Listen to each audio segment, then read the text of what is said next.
In the vast, windswept steppes of 13th century Mongolia, the largest land empire in history was starting to crack. Its great unifier, Genghis Khan, was gone, and his descendants were locked in a bitter civil war for power. It was a world of brutal politics and constant fighting, a world utterly dominated by men. And yet, in this arena of ambitious khans and hardened warriors, one person emerged who would defy every rule and shatter every expectation. This person wasn't a king or a son destined for a throne.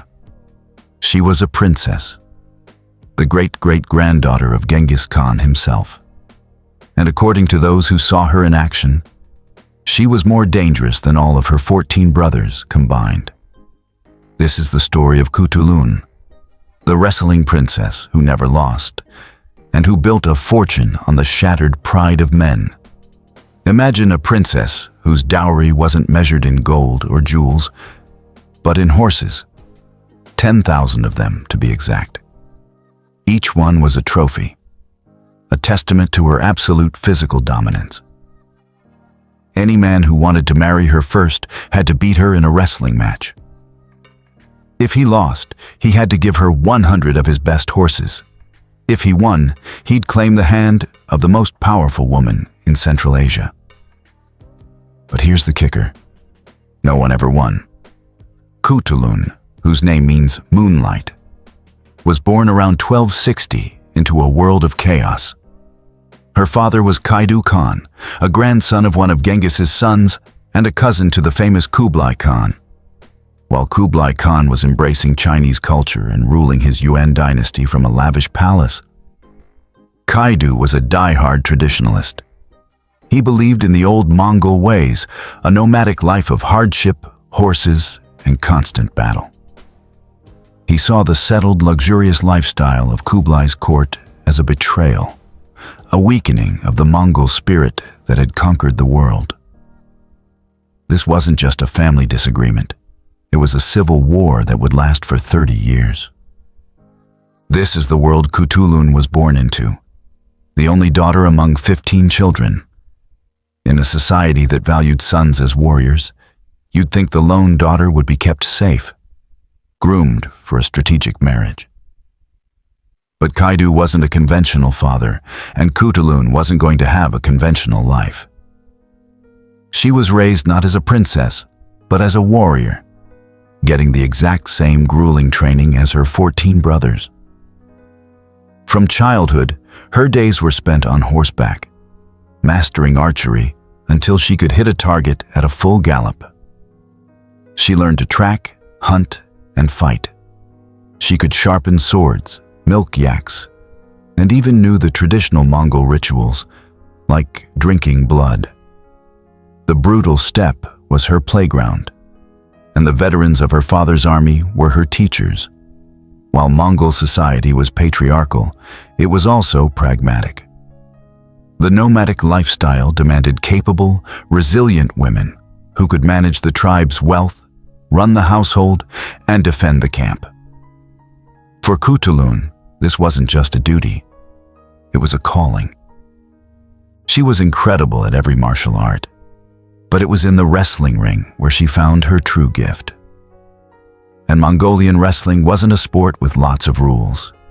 It was a brutal, no-holds-barred fight for dominance where kicks, punches, and other strikes were all fair game. Growing up with 14 brothers probably gave her a lot of practice. She wasn't just good, she was a natural.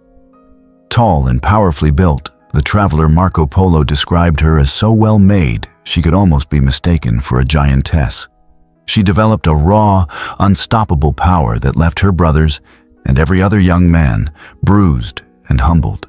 She was a force of nature, the living embodiment of the fierce spirit her father was fighting to preserve.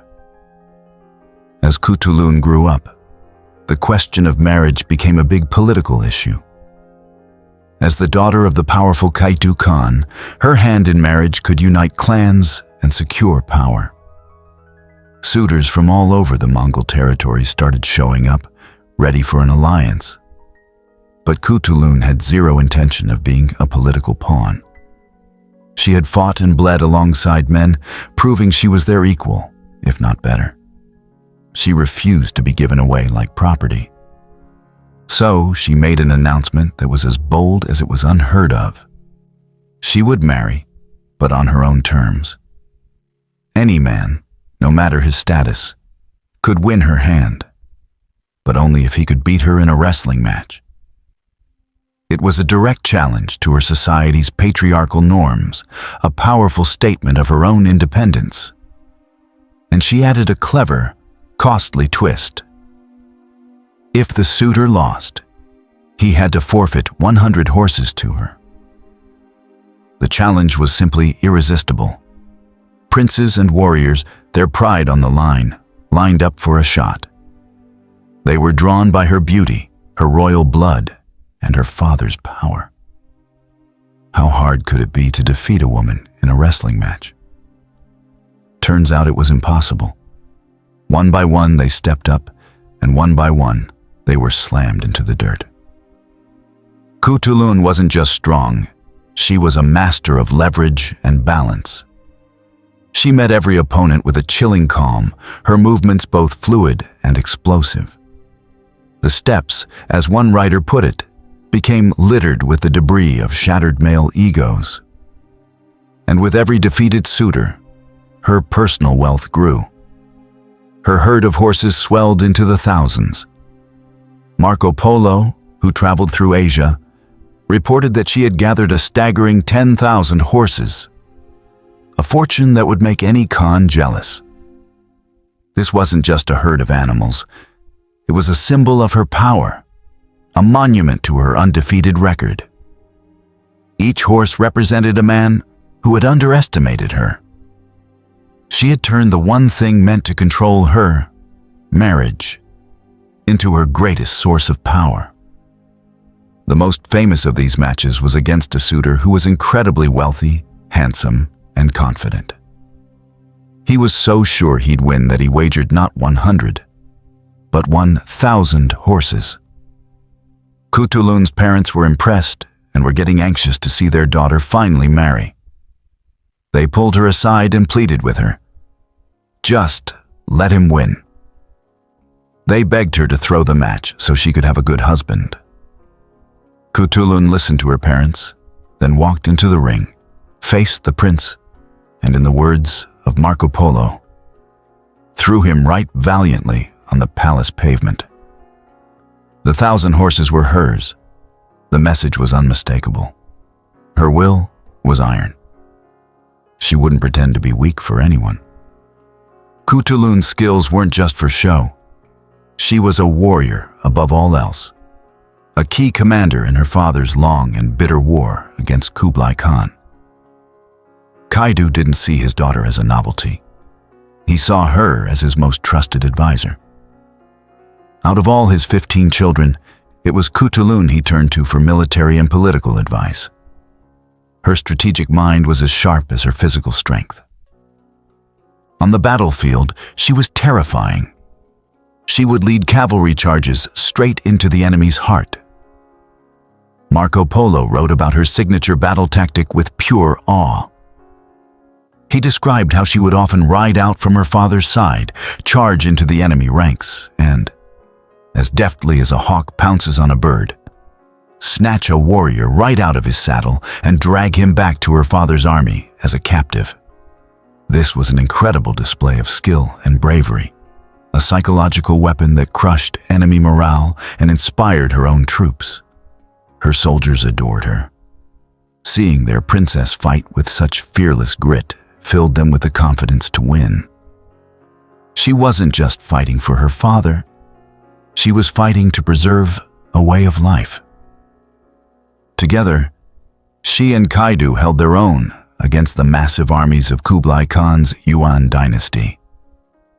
Her contributions were so vital that she is credited with personally saving her father from being captured in a major battle. She wasn't just a soldier, she was a military mastermind behind every campaign. But their incredibly close bond didn't go unnoticed. In a world of dirty politics, Any perceived weakness is a target. Vicious rumors began to spread, likely from Kaidu's rivals, suggesting the relationship between father and daughter was incestuous, and that this was the real reason she wouldn't marry.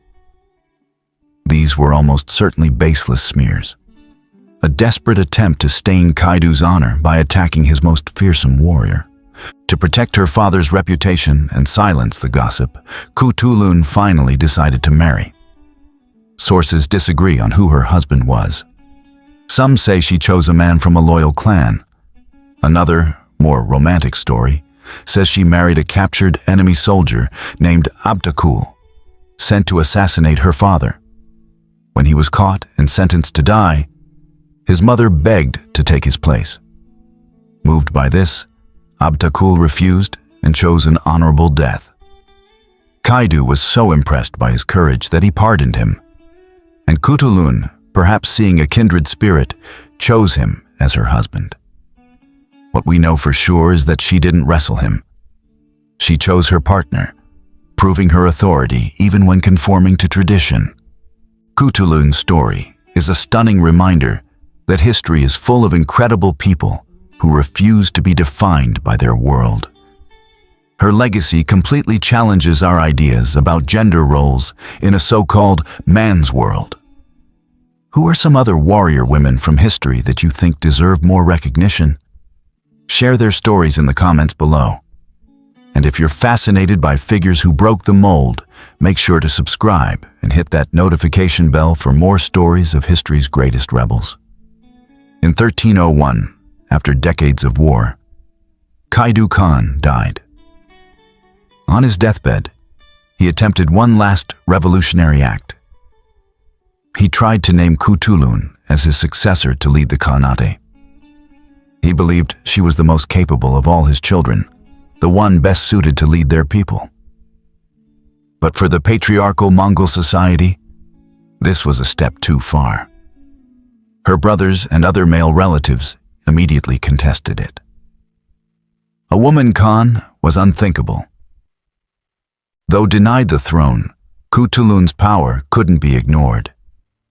She brokered a deal, throwing her support behind her brother Oris, but only if she remained general of the army.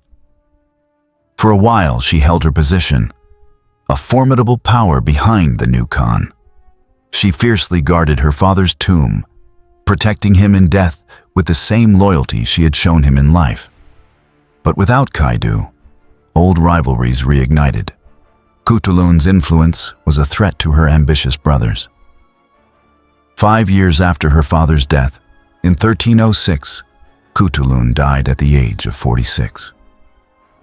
The circumstances are mysterious, and some sources suggest she may have been assassinated by her jealous relatives. She died as she lived, a warrior to the very end. But her story didn't die with her. It was recorded by chroniclers like Marco Polo and the Persian historian Rashid al-Din. Her legend lived on as a powerful symbol of strength and defiance. In Mongolia, her memory is still honored. Some believe the traditional open-chested jacket worn by Mongolian wrestlers today, the zodog, is a tribute to her, a way for every male wrestler to prove they aren't a woman, out of respect for the one woman no man could ever beat. Her story also traveled west, where it got twisted. She became the inspiration for the character Turandot, most famously in Puccini's opera.